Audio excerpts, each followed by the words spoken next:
지금 우리가 살고 있는 온 세상, 가령 경제가 굉장히 어렵습니다. 여러 가지 많은 이유들이 있겠죠. 그런 중에 전쟁도 있습니다. 자기의 권좌를 더 굳건하기 위해서, 더 땅을 넓히기 위해서 자기의 욕심 때문에 다른 나라를 침략하고 사람들을 죽입니다. 얼마나 많은 사람들이 죽었습니까? 얼마나 많은 사람들이 고아가 됐으며 얼마나 많은 재산 피해가 많습니까? 전쟁이라는 것은 그 두 나라에 국한되지 않습니다. 그것에 파급 효과가 있습니다. 그래서 세상 모두가 경제적으로 어려움을 겪고 있습니다. 덩달아서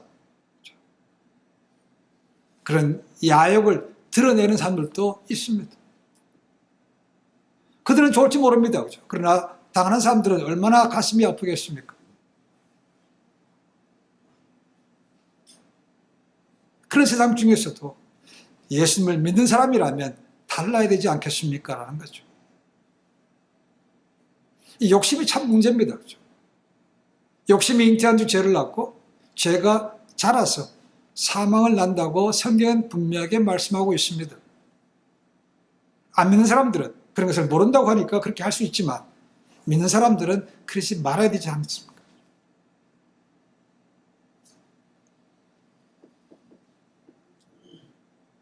이런 어려운 가운데 저희는 무기가 있습니다. 믿는 사람들은 가장 확실한 무기가 있죠. 뭡니까? 기도입니다. 기도. 사방은 다 막혀있지만 항상 하늘은 열려있다고 그랬습니다. 그래서 기도는 할 수 있다는 거죠. 그래서 어려울수록 하나님께 엎드리는 것이 맞습니다. 그러나 그것도 쉽게 되지는 않습니다. 우리가 잘 아는 대로 죄로 인해서 소돔과 고모라가 망할 때 아브라함이 엎드려 기도했습니다. 그렇지만 그곳에 의인 10명이 없어서 그들은 망했습니다. 광야 40년 출애굽을 기억합니다. 그렇게 하나님께서 기적과 영광으로 그들을 이끌어냈지만 노예에서 해방시켜줬지만 그들은 많은 것을 보고도 눈앞에 보이는 조그마한 불평 때문에 늘 하나님을 원망하고 리더인 모세에게 대들었습니다. 그때마다 모세는 하나님 앞에 엎드려 기도했고 하나님은 그 뜻을 돌이키셨습니다. 남북전쟁이 생겼습니다. 그렇죠? 북이 점점 폐쇄가 짙어갈 때 링컨 대통령은 천막에서 어디 가든지 기도했습니다. 그리고 북군이 승리하게 됐습니다. 6.25 전쟁으로 온 나라가 어려워서 풍전등화와 같이 될 때 목사들과 믿음의 사람들이 초량교회에 모여서 밤낮으로 눈물의 기도를 드렸습니다. 그리고 나라가 전체는 아니지만 반 정도 회복이 됐습니다. 이외에도 기도에 대한 영역은 무지무지 많습니다. 왜 그러면 기도를 드립니까? 그 기도를 들으시는 분이 하나님이고 그분만이 해결할 수 있다고 믿기 때문에 제가 기도하는 것이죠. 그분이 능력이 없다면, 할 수 없는 분이라면 기도할 이유가 없는 거 아닙니까? 그렇게 믿음으로 기도할 때 역사를 볼 수 있는 것입니다. 믿음의 기도가 영혼을 살리고 믿음의 기도가 사회를 살리고 믿음의 기도가 더 나아가서 나라도 구한다는 것이죠. 이런 확신을 가지고 기도하는 것입니다. 그러니까 눈앞에 보이는 경제적인 위기, 사회적인 위기, 도덕적인 위기 생길 때마다 뭐 하겠습니까? 탓해봐야 달라지는 거 없습니다. 그렇죠? 먼저 기도부터 해야만 됩니다. 그럼 우리가 많은 위기 가운데 가장 크게 생각해야 될 것이 뭐겠습니까? 눈에 보이는 경제적인 위기가 아닙니다. 그렇죠? 눈에 보이지 않는 영적인 위기라는 것이죠. 우리 주님 이 땅에 오셔서 무지무지 바빴습니다. 공적인 생활 3년, 좀 더 나아가서는 3년 반 정도라고 얘기합니다. 무지 바빴습니다. 그래서 너무 바빴기 때문에 유대인들이 정해놓은 3시, 6시, 9시 기도 시간에 기도를 드리지 못할 때가 굉장히 많았습니다. 그래서 그분은 자기의 개인적인 시간을 빼야만 됐습니다. 잠을 줄여야만 됐습니다. 그래서 밤이 새도록 기도하셨고 새벽을 깨우고 새벽 미명에 기도하셨다고 성경은 우리에게 말씀해 주고 있습니다. 그리고 중요한 사건이 있을 때마다 그분은 매일매일 기도하셨습니다. 그렇죠? 그리고 하나님께서 뭘 원하시는지 보고 거기에 동참하신 거죠. 매일매일 순간순간의 삶이 기도의 연속이라고 해도 과언이 아니고 기도가 그분의 삶이었습니다.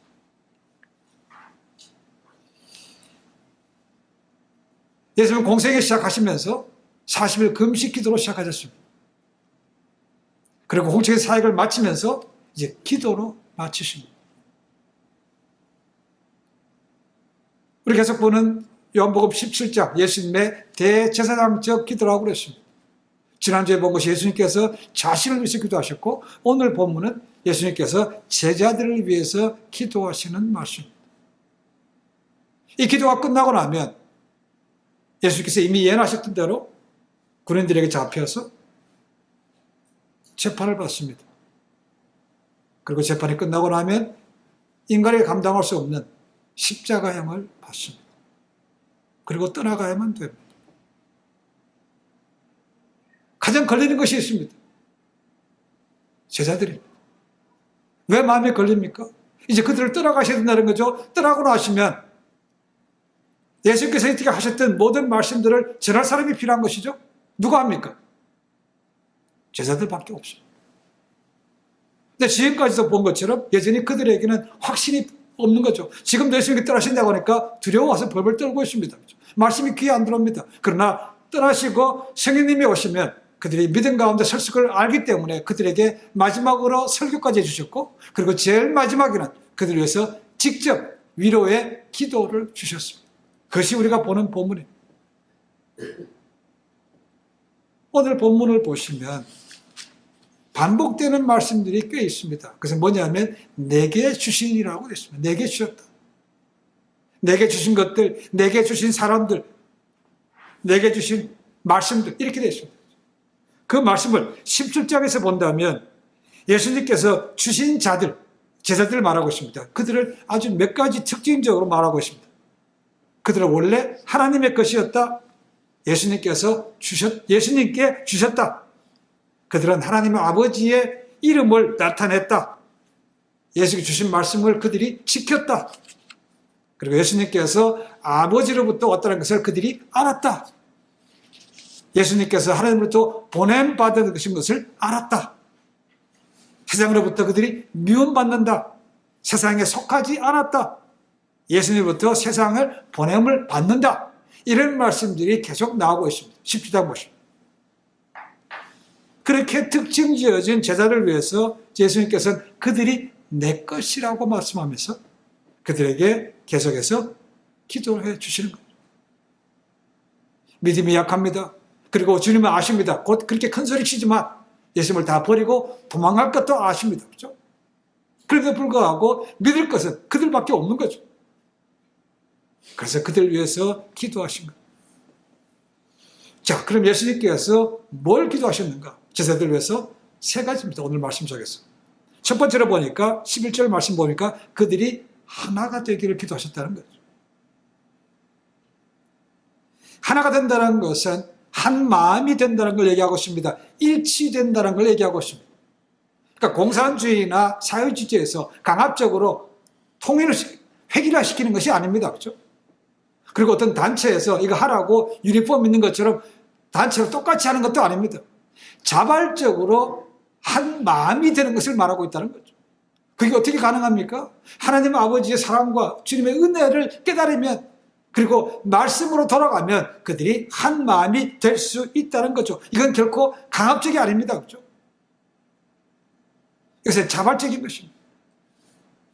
에베소서 4장 13절을 보시면 바울의 이런 말씀이 기록되어 있습니다. 그리하여 우리 모두가 하나님의 아들을 믿는 것과 아는 일에 하나가 되어 온전한 사람이 되어서 그리스도의 충만한 지혜까지 다다르게 된다라고 되어 있습니다.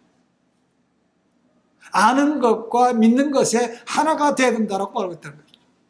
자, 그러니까 하나가 된다, 한 마음이 된다는 것은 결국 한 예수님을 믿어야 되는 것이고 그리고 똑같은 하나님의 말씀을 아는 지식이 있어야 한 마음이 된다는 겁니다. 이게 차별이 나면요, 한 마음이 안 돼요. 한 사람은 너무 많이 알고 한 사람은 모른다. 한 마음이 되기가 어렵다는 것입니다. 여러분, 이단에 빠진 사람과 절대로 한 마음이 안 됩니다. 하나가 안 됩니다. 똑같은 하나님과 똑같은 예수님이 아니라고 생각하는데 어떻게 한 마음이 될 수 있겠습니까? 라는 거죠. 오랫동안 교회를 다녔지만 어떤 분은 많이 알고 믿음 생활을, 은혜를 가운데 충만한 삶을 합니다. 그런 사람과 말씀에 관계없이 말씀을 알려고 하지도 않고 그냥 사는 사람들과 같이 한 마음이 되겠습니까? 참 어렵습니다. 뭐 하면, 뭘 반대하면 반대를 위한 반대를 하고, 이거 안 됩니다. 이 경험은 안 됩니다. 내 머리로 안 됩니다. 이렇게 하니까 한 마음이 안 되는 거죠. 이게 교회가 하나가 깨지는 것입니다. 말씀으로 돌아가야 되는데, 말씀이 기준이 되야 되는데, 다 말씀이 아니고 내 생각, 내 뜻, 내 경험을 하다 보니까 똑같이 줄 수가 없다는 거죠. 지금 우리가 보는 것처럼 제자들 가운데 다른 복음서에 보시면 이 예수님의 긴박한 순간에 누가 더 큰 자인가? 하나는 오른편 왼편 이런 걸로 싸우는 거 보십시오. 그렇죠? 아직도 제자들의 마음속에 하나가 되지 않고 있는 것이죠. 주님은 그걸 보셨기 때문에 그들에게 먼저 하나님, 그들이 하나 되게 하옵소서라는 것이죠. 여러분, 사랑과 진리는 같이 가야만 됩니다. 사랑이 없고 진리만 있으면 쉽게 정죄하게 됩니다. 그렇지만 사랑이 있고 진리가 없으면 어떻게 됩니까? 위선적이 될 수밖에 없다는 거죠. 그래서 사랑과 진리는 같이 가야만 됩니다. 그래서 예수님께서 마태복음 10장 16절에 이런 말씀을 하십니다. 보라, 내가 너희를 보내니 양을 이리 가운데로 보낸 것 같도다. 그러므로 너희는 뱀같이 지혜롭고 비둘기같이 순결하라는 것이죠. 지혜롭고 똑같이 순결해야 된다는 것입니다. 정직하며 사랑이 있어야 된다는 것이죠. 어느 한쪽으로 치우치면 온전하게 모든 것이 하나가 되기 어렵다는 것입니다. 여러분, 사회생활이든 신앙생활이든 혼자 하겠습니까? 혼자 못합니다. 사람은 더불어 사는 존재입니다. 근데 어느 날을 보십시오. 혼자 되는 사람들이 너무 많습니다. 컴퓨터 하나만 들고 자기 방에 들어가서 안 나옵니다. 거기서 모든 걸 다 할 수 있습니다. 그렇죠? 다른 사람이 필요 없다는 것이죠. 그렇습니까? 그렇지 않죠. 자기는 그렇게 할지 모르지만 그 마음속은 텅 비어가는 것이죠. 험한 것입니다. 그렇죠? 오늘 세상에 보면 그렇지 않습니까? 그래서 그런 것이 많이 빠지기 때문에 젊은 사람들에게 신앙을 전하기가 참 어려워졌습니다. 한국의 대학교 복음률이 1%가 안 됩니다. 하나됨의 기준이 뭐라고 되어 있습니까? 오늘 말씀 보니까 예수님께서 우리처럼이라고 말하고 있습니다. 우리가 누굽니까? 우리라는 단어는, 대명사는 말하는 자기 자신이 포함될 때 우리라고 씁니다. 그렇죠? 내가 없는데 우리라고 말하지 않습니다. 내가 없으면 그들이죠. 저들입니다. 그렇죠? 예수님께서 우리라고 하신 것은 들어가시는 거죠. 우리처럼 누굴 얘기합니까? 예수님과 하나님 아버지처럼. 한번 더 나가면 성령 하나님이 하나 된 것처럼 저들도 하나 되게 하옵소서라는 것이죠. 여기서 이제 성삼위 일체 하나님이 나오는 것이죠. Trinity, the Trin God이 나오는 거예요. 우리란 말이 많이 나오죠, 그렇죠? 창세기 보시면 하나님께서 우리의 형상대로 하는 말이 나오죠. 그렇죠? 우리의 형상대로. 이사야서 6장에 보시면 이사야 선지자가 성전에 들어갔다가 하나님을 만납니다. 그렇죠? 그래서 이렇게 하죠. 누가 우리를 위하여 갈 거라고 말합니다. 그래서 우리가 대명사가 나옵니다. 그렇죠? 그리고 바벨탑 사건이 나올 때 하나님께서 악한을 보시고 우리가 이 땅에 내려가서 저들을 흩트자. 우리란 말이에요. 그러니까 성부, 성자, 성령 하나님이 세 분이 분명히 계신데 그분이 하나라는 것이에요. 아버지와 내가 하나 된 것처럼 성령이 하나 된 것처럼 저들도 하나 되게 하옵소서라고 주님께서 기도하고 계신 것이죠. 그러니까 그 하나 된다는 것은 쉽지가 않습니다.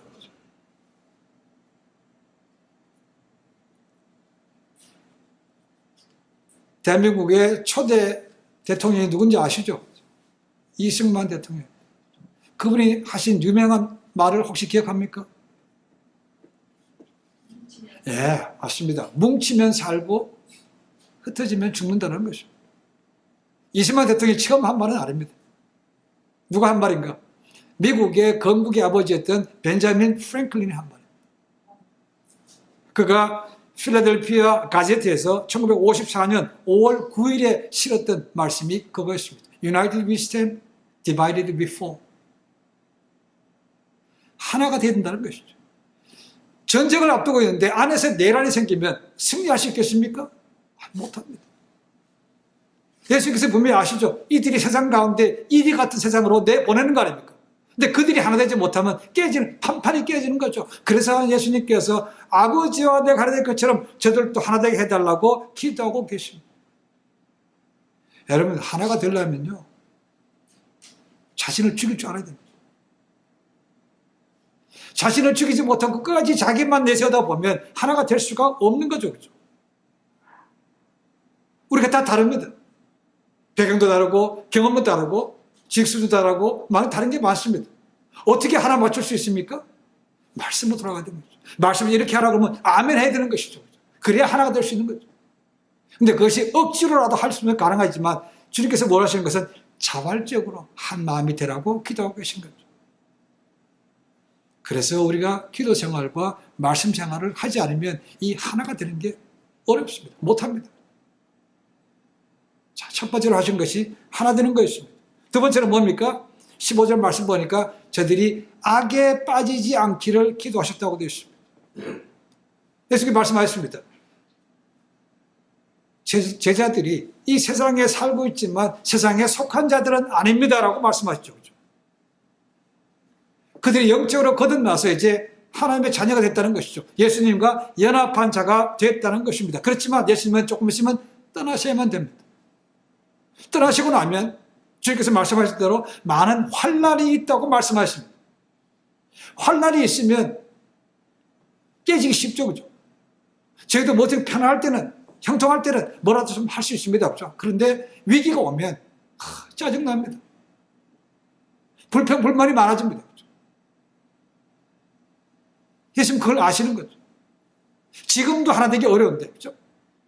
앞으로 더 큰 환란이 오면 저들이 어떻게 하나 될 수 있을까? 그래서 먼저 기도하셨고, 그 다음에 빠진 것은 그들이 악에 빠지지 않기를 기도하신 거죠. 어려움이 되면 여러분 유혹이 많습니다. 이렇게 할까 저럴까 인간적인 생각이 많이 떠오르는 거죠. 그렇죠? 그렇게 하지 않기를 기도하신 것입니다. 성경에서 가장 확실하게 유혹에 넘어가지 못한 사람이 있다면 누구겠습니까? 가장 먼저 꼽는 것이 가룟 유다입니다. 예수님이 자기 마음에 안 들다고 팔아버렸어요. 그리고 와서 그가 깨달을 수 있는 기회가 왔습니다. 그죠? 깨달았습니다. 내가 잘못했네. 그럼 하나님께 회개하면 되는 것이죠. 그죠? 근데 그렇지 않고 스스로 목숨을 끊었다는 겁니다. 그것이 요한계시록에 나오는 말씀입니다. 마지막에 큰 환란이 나면 봅니다. 한 역사를 봅니다. 근데도 그들이 죄를 회개하지 않더라는 말이 나옵니다. 이 험난한 세상 어떻게 살아갈 수 있겠습니까? 그렇죠? 어려움이 많은데 뭘 얘기했습니까? 주님께서 악에 빠지지 않기를 기도하신 거죠. 여러분, 우리는 잠을 자고 일을 하고 뭐 여러 가지 취미생활도 합니다. 근데 마귀는 24시간 잠을 자지 않습니다. 늘 우리 주변에 맴돌고 있습니다. 그러다가 우리의 가장 약한 점을 콱 찌르는 거죠. 그러면 거기에 안 넘어가고 하는 사람이 그렇게 많지 않습니다. 그래서 깨어있으라고 하신 것이 그것이죠. 어차피 마귀는 주님께서 다시 오실 때가 가까이 되면 자기의 마지막이 어떤 거 압니다. 그러니까 마지막 때가 되기 전에 그렇게 사람들을 흔들 수밖에 없죠. 하나님을 대적하게 만듭니다. 이것이 우리가 말하는 악입니다. 때로는 달콤하게, 때로는 강압적으로, 때로는 어려움을 줘서 하나님을 가까이 나지 못하도록 만드는 것이죠. 이것을 알라는 것이죠. 주님께서 이것을 지극히 잘 알고 있는 것이죠. 그것을 우리가 다른 말로 하면 영적 전쟁이라는 것이죠. 우리 힘만으로는 절대로 이길 수 없습니다.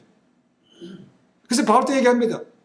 내가 하나님의 전신갑주를 입고 무시로 성령 안에서 기도하면서 싸우라고 말하고 있는 거죠. 여러분, 장비만 좋다고 이기는 거 아닙니다. 좋고 다음에 기도해서 하나님과 함께 할 때 이길 수 있는 것이죠. 그것이 에베소서 6장이 잘 나옵니다. 집에 꼭 읽어보시기 바랍니다. 악에서 빠지지 않기를, 이것이 중요하기 때문에 주님께서 가르쳐 주신 주기도문에도 나옵니다. 그렇죠? 우리를 시험에 들게 하지 마시고 다만 악에서 구하소서. 이것이 중요하기 때문에 주기도문에도 주님께서 넣어서 가르쳐 주셨다는 것을 기억해야만 됩니다. 우리가 예수님을 구세주로 믿는 그 순간부터 우리는 마귀의 유혹에서, 핍박에서 벗어나지 못합니다. 그 순간부터 우리는 찍힌 겁니다. 마귀의 감시 대상자가 되고 유혹의 대상이 되는 것이죠. 그래서 우리가 깨어 있어야만 됩니다. 근데 감사하게도 마귀도 24시간 깨어 있지만 누가 또 24시간 깨어 있습니까? 우리 하나님 아버지도 깨어 있다는 거죠. 그래서 시편 121편 4절에 이런 말씀이 있습니다. 이스라엘을 지키는 이는 졸지도 아니하시고 주무시지도 아니하시는도다라고 되어 있습니다. 하나님 아버지가 그렇죠.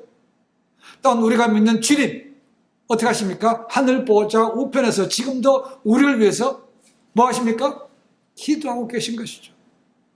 그 기도가 있기 때문에 우리가 기도하지 않아도 때로 이기는 것은 바로 그 은혜 때문입니다.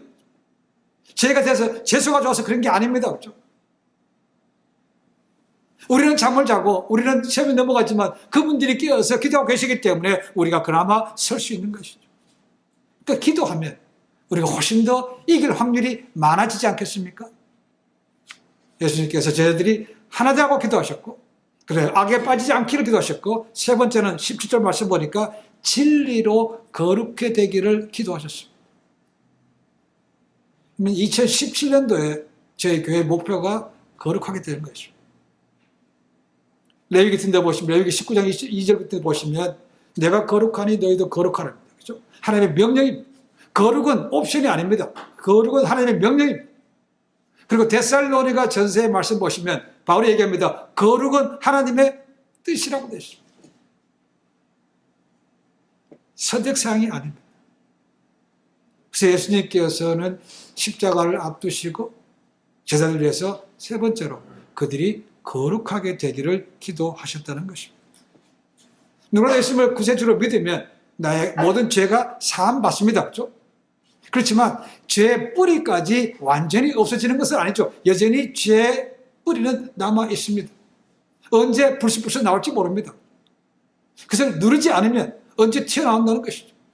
그것을 누르고 우리를 깨끗하게 할 수 있는 것이 뭔가 말씀이라고 말하고 있다는 거예요. 말씀으로 거룩하게 깨끗하게 된다고 말하는 것이죠. 이것이 힘인 것이죠. 우리 힘만으로 거룩해야지 쉽게 되지 않습니다. 여기 많습니다. 그리고 또 하나 말씀으로 늘 묵상하고 말씀을 되새김질하고 말씀대로 살려고 노력하면 자연적으로 구별이 되는 것이죠. 그래서 종교를 일으켰던 종교개혁의 슬로건 중에 하나가 솔라 스크립투, 오직 말씀으로, 오직 성경으로 어떻게 하는 것이죠. 말씀으로 거룩하게 된다는 것입니다. 말씀으로 깨끗하게 된다는 것입니다. 시편 가운데 제일 긴 편이 시편 119편입니다. 거기 11절에 이런 말씀이 있습니다. 내가 주께 범죄치 아니하려 하여 주의 말씀을 내 마음에 두었나이다. 머리에 두는 것이 아니고 뭐라고요? 마음에 뒀다고 말하고 있습니다. 머리에 둔 것은 행동으로 옮기지 못할 때가 너무 많습니다. 시시로 끝날 때가 많다는 거죠. 그래서 마음에 새겼다고 말하고 있습니다. 92절에 이런 말씀이 있습니다. 주의 법이 나의 즐거움이 되지 아니하였다면 내가 내 고난 중에 멸망하였으리라. 에베소서 5장 26절에 바로 이런 얘기합니다. 이는 곧 물로 씻어 말씀으로 깨끗하게 하사 거룩하게 하시고라고 되어 있습니다. 말씀으로 깨끗하게 하사 거룩하게 한다. 그냥 말씀을 읽는다고 해서 되는 것은 아니죠. 그렇죠? 말씀을 읽고 묵상하고 그 말씀대로 살려고 노력하면 거룩하게 되는 것이죠. 머리로 담아둔다고 거룩하게 되는 것은 아닙니다. 그렇죠? 그래서 머리의 신앙이 가슴으로 내려와야 되는 것이죠. 그래서 시편 저자가 말한 대로 주의 말씀을 내 마음에 두었다.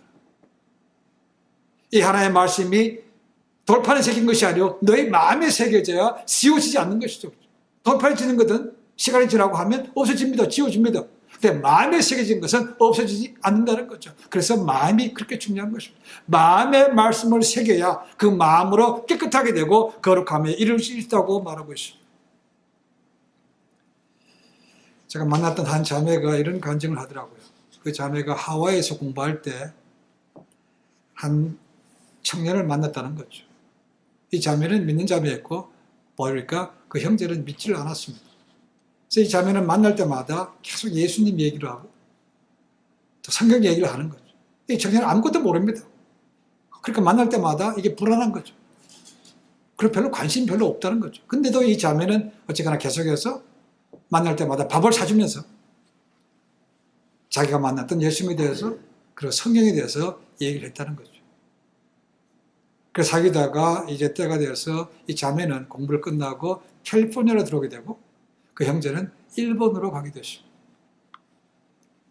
이 자매 고민했습니다. 저기 일본으로 가는데 그러면 헤어질 텐데 뭘 선물로 할까 고민하다가 결국 사준 것이 성경이었습니다. 그리고 떠났습니다. 떠나고 나니까 이제 계속해서 팔로우업이 잘 안 되는 거죠. 이제 가끔 전화를 해서 어떻게 지내느냐, 성경책을 보느냐 이렇게 했다는 거죠. 교회도 나가라고 얼마 전에. 확인할 길이 없는 거니까. 그렇게 전화로 통화하다가 어느 날 전화를 하는데 그 형제가 그렇게 얘기하더라고요. 자매님 보고 그 성경책이 침실로 갔어요 라고 하더라고요. 침실로 갔어요. 그 전까지는 이 형제가 뭘 했는가 받았던 성경책을 갖다가 화장실에 갖다 놨다.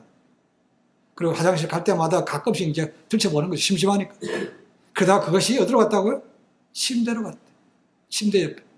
이제는 이제 가끔씩 보는 것이 아니고 잠들 때마다 항상 그 성경책을 보게 됐다는 거예요. 이렇게 해서 삶이 달라지는 거예요. 여러분, 우리의 성경책은 어디에 있습니까? 서재에 꽂혀 있습니까? 아니면 집에 테이블 위에 놓여 있습니까? 아니면 차에 있지는 않습니까? 주일 전에 나가서는 차에 두고 세달 그냥 지내다가 다시 교회 올 때 차에서 꺼내와서 오는 그 신앙은 아닙니까? 라는 거죠. 내 신앙책, 성경책이 어디에 있는가가 곧 나의 믿음 생활을 대변하는 것은 아닌지 생각해봅니다. 가까운 곳에 두고 읽게 되는 거죠. 멀리 있으면 하기 어렵습니다. 성경을 그래도 가까이 두는 사람이 성경 말씀을 읽고 묵상하는 사람이 다릅니다. 그러면 바울이 했던 것처럼 성경을 통해서 바르게 함과 의로 교육함과 교훈과 책망으로 하기 때문에 하는 것이죠. 어떤 분들은 성경을 안 보는 이유가 있습니다. 왜냐하면 보면 찔려서 못 본다. 찔린다고 안 보면 결국은 그 삶이, 그 사람은 전혀 달라질 길이 없는 거죠. 우리가 아픈데도 병원에 안 갑니까? 가긴 가야 되죠. 가기 싫지만.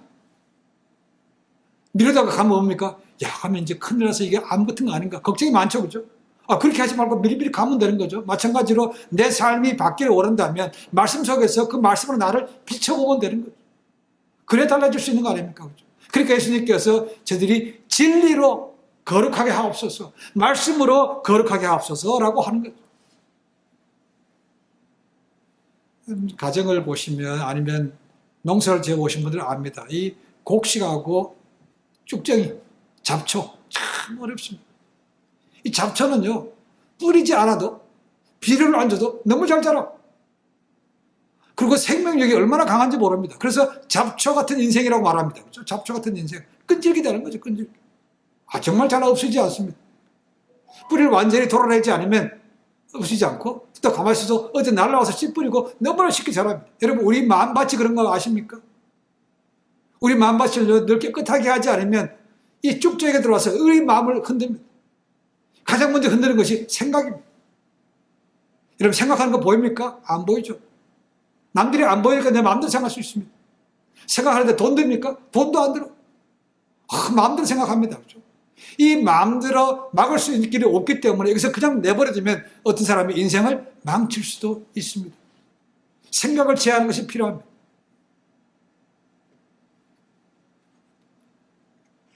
우리 예수님 원래 근본이 하나님이십니다. 그런데 인간의 몸을 입고 오셨어요. 우리는 성육신이라고 말합니다.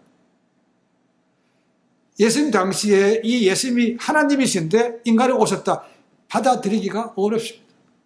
왜 그러냐면 헬라 사상 때문에 그렇습니다. 헬라 사상은 뭔가 이원론입니다. 이 듀얼리즘. 영적인 것과 육적인 것이 있다는 거죠.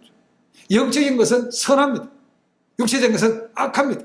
그렇기 때문에 영적인 것이 육적인 것으로 악한 것으로 오락내락 할 수 없다는 겁니다. 그런데 어떻게 거룩하신 선하신 하나님이 악한 인간의 몸을 입고 있었는가? 불가능하다는 것입니다. 그래서 받아들이지 못하는 겁니다. 근데 예수님은 와야만 됐습니다. 그렇죠? 왜 와야만 됐습니까? 예수님이 오지 않으면 하나님이 누군지 모릅니다. 관계가 단절됐기 때문에 뭐도 안 됩니까? 커뮤니케이션도 안 돼요. 그러니까 하나님이신 예수님께서 인간의 눈높이를 맞추시기 위해서, 인간과 교통하시기 위해서 인간의 몸으로 입고 오실 수밖에 없었다는 거죠. 이것이 받아들이기 어려운 성육신의 비밀이 답니다. 그렇죠? 하늘에 계신 한은 커뮤니케이션 안 되는 거죠. 찾을 수가 없습니다. 그러면 왜 그분이 오셨어야만 됩니까? 그렇게 오셔서 하나님을 알 수 있게 하고 이 세상 모든 죄를 멸하시기 위해서, 권세를 멸하시기 위해서 오신 것이죠. 그렇다면 우리 생각을 그분의 관점에서 볼 수 있어야 된다는 거죠. 지금까지는 세상 관점에서, 세상 철학으로 내 마음대로 지냈습니다. 그렇죠? 그렇지만 예수님과 하나님을 믿은 다음에는 그분의 관점에서 볼 수 있어야 된다는 것이죠. 이것이 아니면 변화되지 않습니다. 이것이 있기 때문에, 그렇게 된다면 바로 했던 것처럼 우리 마음에 갈등이 많아지는 거죠. 저들은 그냥 지냈습니다. 그렇죠? 근데 믿고 보니까, 말씀 들어가고 나니까 이렇게 살면 안 되는데 자꾸 고민이 생기는 것이죠. 그게 싫은 사람이 있다는 겁니다. 그래서 교회도 안 나오고, 그래서 성경도 보기 싫다는 겁니다. 그러니까 변화가 되지 않는 거죠. 그렇다고 떨어지는 않는 겁니다. 여러분, 말씀이 우리를 거룩하게 만들어줍니다. 그리고 말씀으로 다 우리가 돌아가면 교회가 하나 될 수 있습니다. 예수께서 그걸 아시기 때문에 마지막 순간에 저들에게, 저들이 하나 되게 하옵소서, 저들이 악에 빠지지 않게 하옵소서, 저들이 진리로 거룩하게 하옵소서 기도하신 겁니다. 예수님의 마지막 기도는요, 요즘 말하는, 요즘 얘기하면 기복신앙적인 기도가 아닙니다. 그렇죠? 제자들에게 재물을 많이 주시고, 그들에게 어려움도 없이 해주시고, 자녀도 많이 낳게 하시고, 이런 기도 아니었습니다. 정확하게 그들에게 앞으로 너희들 환난이 온다, 그걸 이루려면 이렇게부터 하셔야 된다, 그걸 기도하신 겁니다. 주님의 기도를 기억하옵소서. 지금도 하고 계십니다. 그 기도로 저희가 살고 있지 않습니까? 그렇다면 우리가 거기에 호흡을 맞춰서 같이 기도한다면 훨씬 더 큰 기도의 능력을 보고 이 땅에서 승리할 수 있습니다. 말씀을 기억하시고, 주님께서 하늘 보좌 옆에서 기도하신 것을 기억하고 늘 말씀으로 새롭게 해서 세상을 이기고 또 하나님을 증거할 수 있는 그런 삶이 되시기를 주님의 간절히 축원해 드립니다. 기도하겠습니다.